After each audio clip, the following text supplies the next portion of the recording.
En la cultura popular se ha visualizado a la Edad Media como el periodo en el que la religión católica era la más abusiva con las personas, aprovechándose de su poder, como poniendo impuestos o martirizando a las personas que querían, como lo hicieron con Juana de Arco. Pero ¿de verdad era mala la religión católica? ¿Fue bueno para el mundo que el catolicismo se aboliera como la religión más practicada del mundo?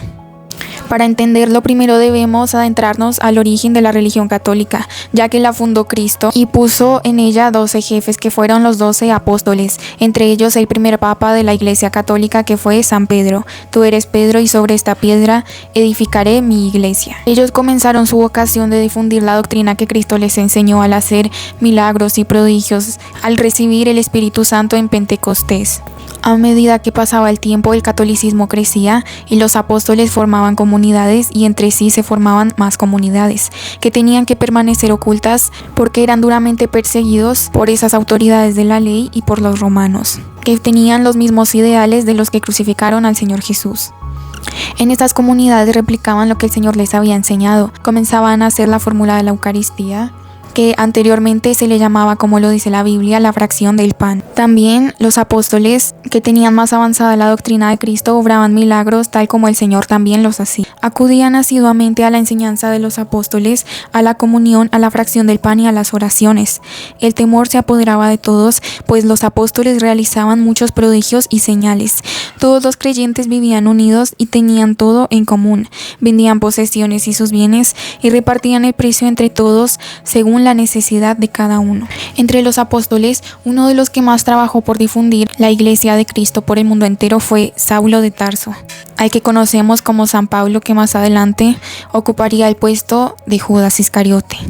A pesar de que los apóstoles habían elegido por votación ya a otro, el Señor lo dispuso directamente a él. Cuando se le apareció, le dijo: Saulo, ¿por qué me persigues? Y de hecho ocurre uno de los eventos más importantes del cristianismo con Saulo de Tarso. Partió para Tarso en busca de Saulo y en cuanto lo encontró le llevó a Antioquía. Estuvieron juntos durante un año entero en la iglesia y adoctrinaron a una gran muchedumbre. En Antioquía fue donde por primera vez los discípulos recibieron el nombre de cristianos. Si es antes a los fieles se les llamaba discípulos. Y fue con Pablo, que anteriormente se llamaba Saulo, donde por primera vez se le llamaron cristianos. Así que Pablo fue una pieza fundamental para el nacimiento de la Iglesia Católica. La Iglesia pues se afianzaba en la fe y crecía en número de día a día. Así que los apóstoles eran los que formaban comunidades y aquellas comunidades formaban entre sí otras comunidades donde practicaban las enseñanzas del Señor Jesús, como la Eucaristía, que anteriormente se le conocía como la fracción del pan. Pero al mismo tiempo que crecía y cada vez eran más los fieles que la practicaban, también crecían las persecuciones, como en el Coliseo romano, que era el lugar donde torturaban con más crueldad a los cristianos, pero irónicamente, en vez de debilitar el cristianismo, lo fortalecían aún más, inmortalizando el recuerdo de aquellos que dieron su vida con tal de que la verdad de Cristo la conociera el mundo entero. Pasaron los años, cae el Imperio Romano y por fin se establece como la religión más practicada del mundo. En Europa fue donde la religión católica se estableció con más fuerza, a pesar de que ya era la religión predominante del mundo. Por eso llegó la época dorada del catolicismo y llegaron avalanchas de santos. Eran personas que adquirieron la doctrina de Cristo y hasta ayudaban también a seguir difundiendo la iglesia por el mundo entero, formando comunidades como la que hizo San Francisco con los franciscanos. La mayoría de familias de la Edad Media eran católicas, pero al mismo tiempo que había crecido mucho, también había crecido la envidia del diablo, que comenzó a infiltrar sus malas intenciones en sacerdotes que se corrompieron, dejándose llevar por su afán de lucro y sus propios deseos personales por encima de su ministerio de conducir las almas a Dios. Comenzaron a abusar de su autoridad, como el caso de Santa Juana de Arco, que ella había tenido revelaciones de hacer la voluntad de Dios. Aquellos que más debieron apoyarla fueron los que la quemaron en la hoguera.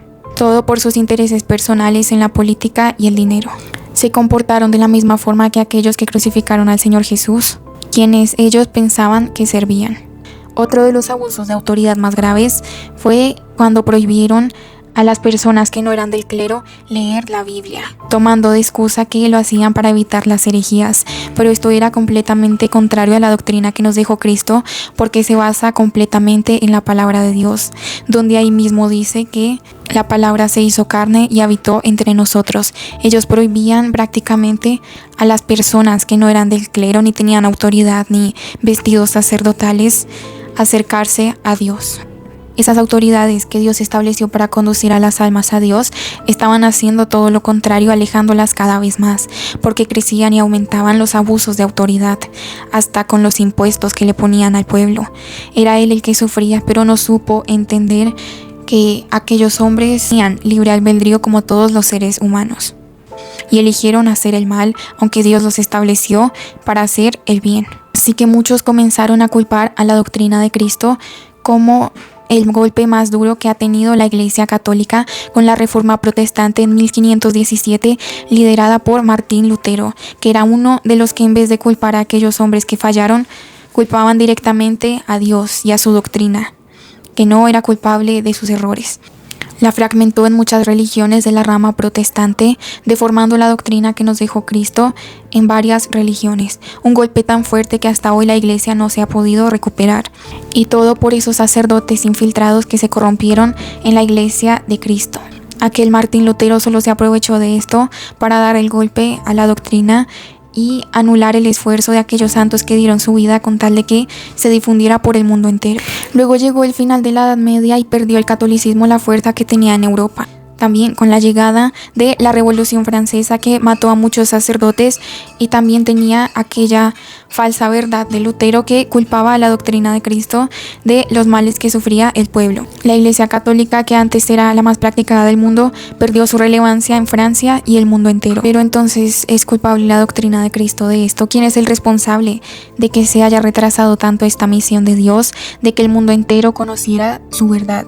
El conocimiento de la verdad. Cristo es la Iglesia, pero la religión fue la estructura que crearon los hombres y que más adelante se corrompieron. Pero siempre que hemos creído en hombres por encima de Dios, hemos sido culpables, porque la doctrina de Cristo se basa en seguir directamente a Dios, pero respetar las autoridades que Él dejó. Cuando hemos confiado más en hombres que en Dios, cuando no hemos entendido que ellos tienen libre albedrío y que si eligen hacer el mal no tiene nada que ver con Cristo, ya hemos estado cerca de caer en el error que cometió Martín Lutero. Fuimos responsables cuando creímos más en hombres que en Dios, por habernos aferrado a la idea de una doctrina estática, porque Dios hace todo para la perfección, y así como sabemos que el universo avanza hacia algún lugar y no se queda en un punto fijo, asimismo Dios renueva su doctrina, como la hizo pasar de la ley a la fe, y los sacerdotes de la ley no la aceptaron. Asimismo, muchos sacerdotes no aceptaban que personas con más fe que ellos